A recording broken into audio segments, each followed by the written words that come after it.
नमस्कार, स्वागत है आप सभी का हमारे यूट्यूब चैनल पर। हम लोग इस क्लास में टीचिंग एप्टीट्यूड शिक्षण अक्षमता के बारे में अध्ययन करेंगे। यह सभी टीचिंग एग्जाम्स में पूछा जाने लगा है, चाहे बीएड का एंट्रेंस एग्जाम्स हो, चाहे सीटेट हो, टेट हो या कहीं भी, सभी जगह पूछा जाता है। हम बात करेंगे टीचिंग एप्टीट्यूड में, जो कि सीयूटी बीएड के लिए ज़्यादा इम्पोर्टेंट है, उसी के एग्ज़ाम पैटर्न पर रिलेटेड है और उन्हीं के सिलेबस पर बेस्ड है। तो यह वीडियो सीयूटी बीएड के लिए बहुत ही इम्पोर्टेंट है। जो लोग इसका तैयारी कर रहे हैं, प्रिपरेशन कर रहे हैं, उनके लिए यह वीडियो अत्यंत आवश्यक है। तो वीडियो के लास्ट तक बने रहेंगे, सभी प्रश्नों का अध्ययन करेंगे, सभी प्रश्नों को देखेंगे। और अगर कोई भी प्रश्न समझने में दिक्कत आ रही, प्रॉब्लम आ रही है, तो आप कमेंट में बताएंगे, सुझाव बताएंगे कि आप क्या चाहते हैं, क्या सीखना चाहते हैं।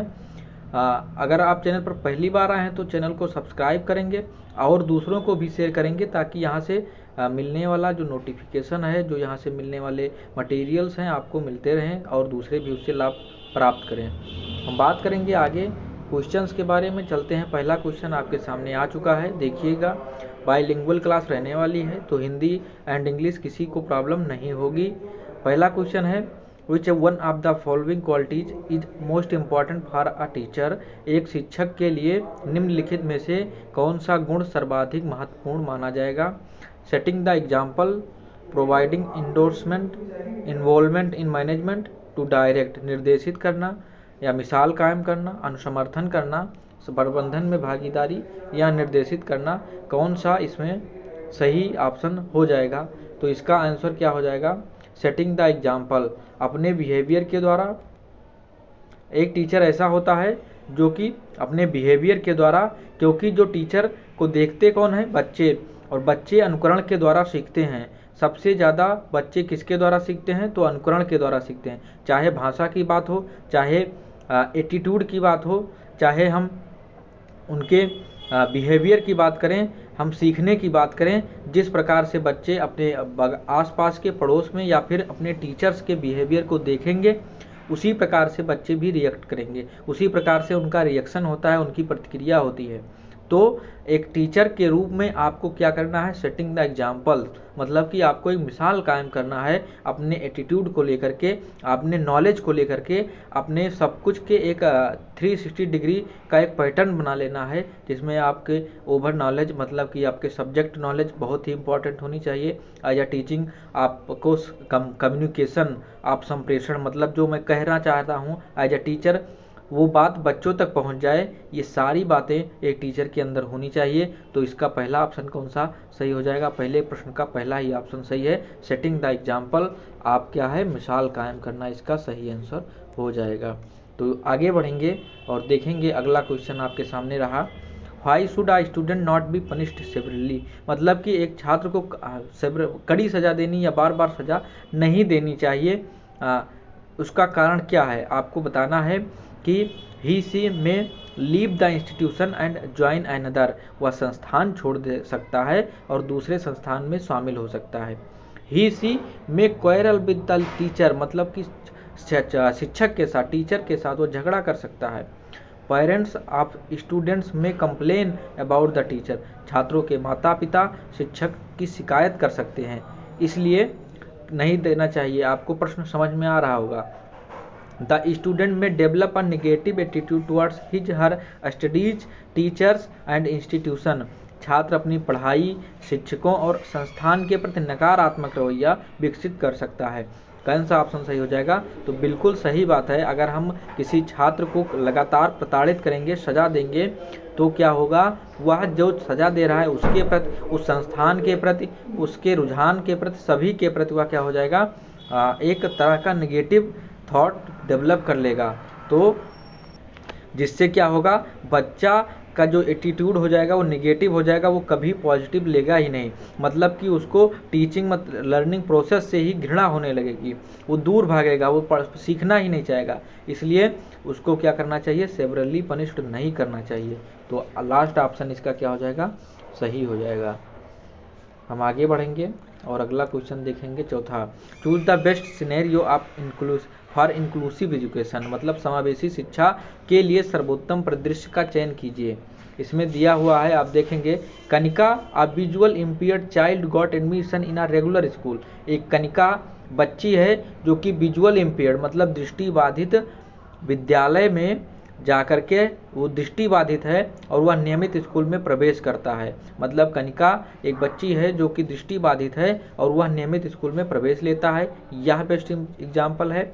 या Ruby Singh motivates the parents of hearing impaired child to admit him in school.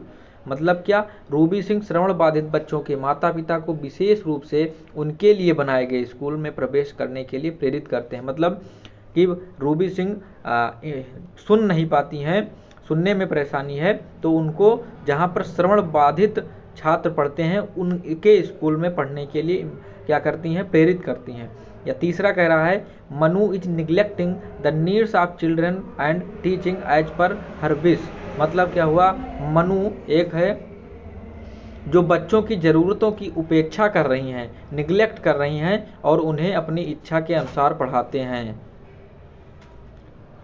Last है Jatin while teaching takes the visual impaired kids to different rooms for their facilitation.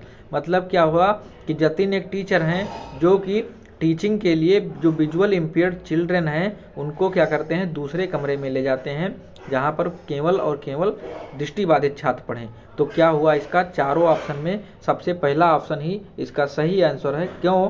क्योंकि कनिका जो कि विजुअल इम्पेयर्ड है वो नियमित स्कूल में पढ़ रही है। आरटीई एक्ट 2009 मतलब कि राइट टू एजुकेशन एक्ट जो 2009 में आया उसमें बताया गया था कि जो समावेशन होगा वो किसी को पृथक नहीं किया जाएगा।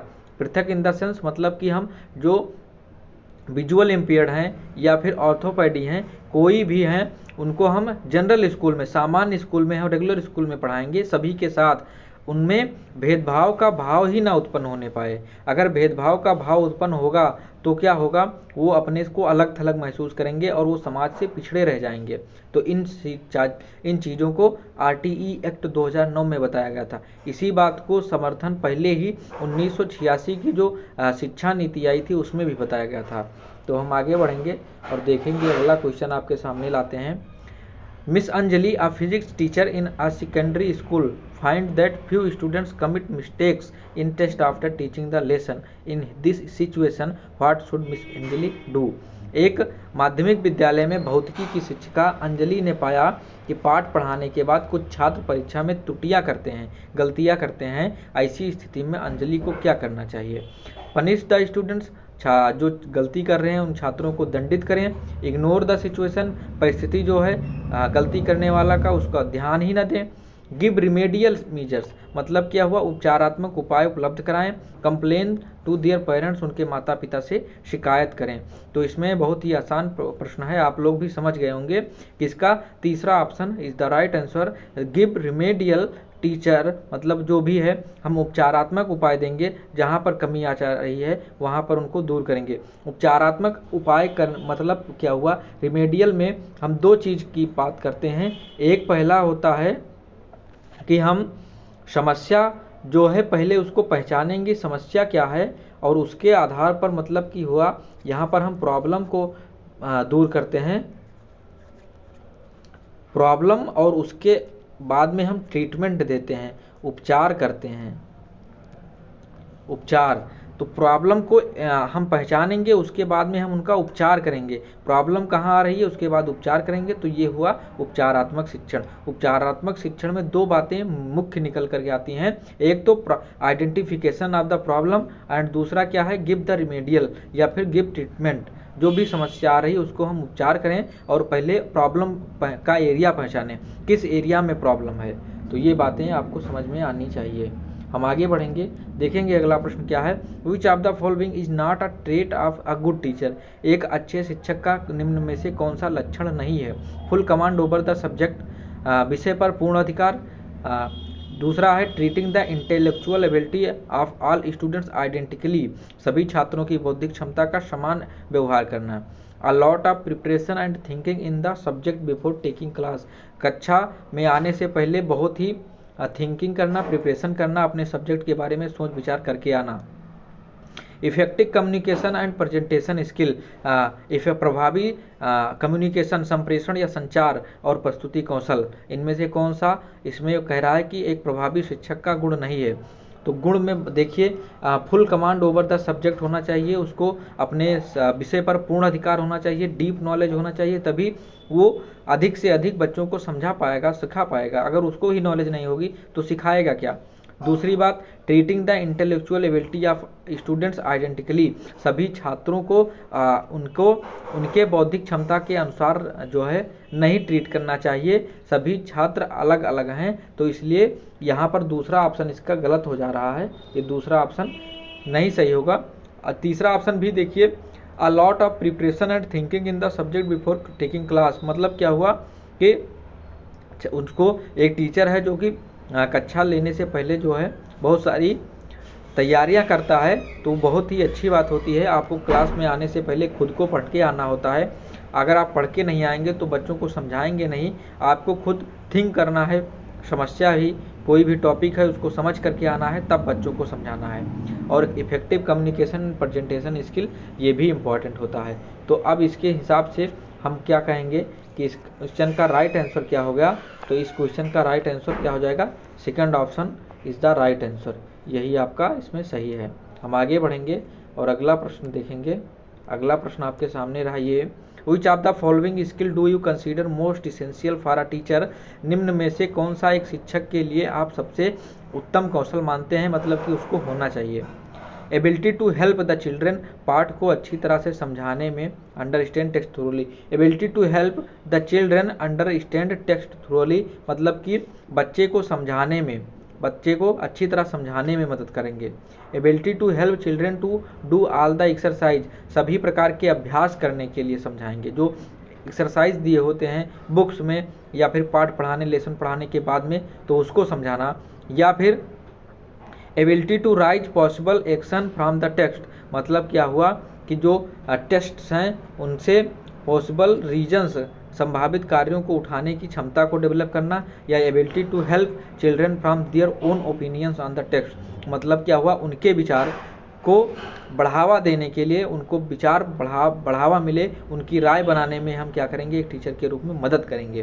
तो इसका सही आंसर क्या हो जाएगा, लास्ट ऑप्शन ही सही हो जाएगा। एक टीचर के रूप में सब कुछ कर सकते हैं, परंतु सबसे इम्पोर्टेंट क्या है कि बच्चे को कॉन्सेप्ट क्लियर करने में उसको मदद करना, उसको अपनी राय बनाने में।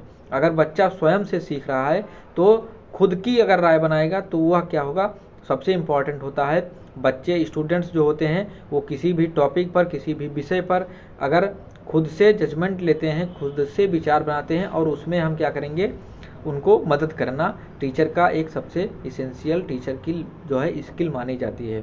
तो चौथा विकल्प इसका सही हो जाएगा। आगे बढ़ेंगे हम।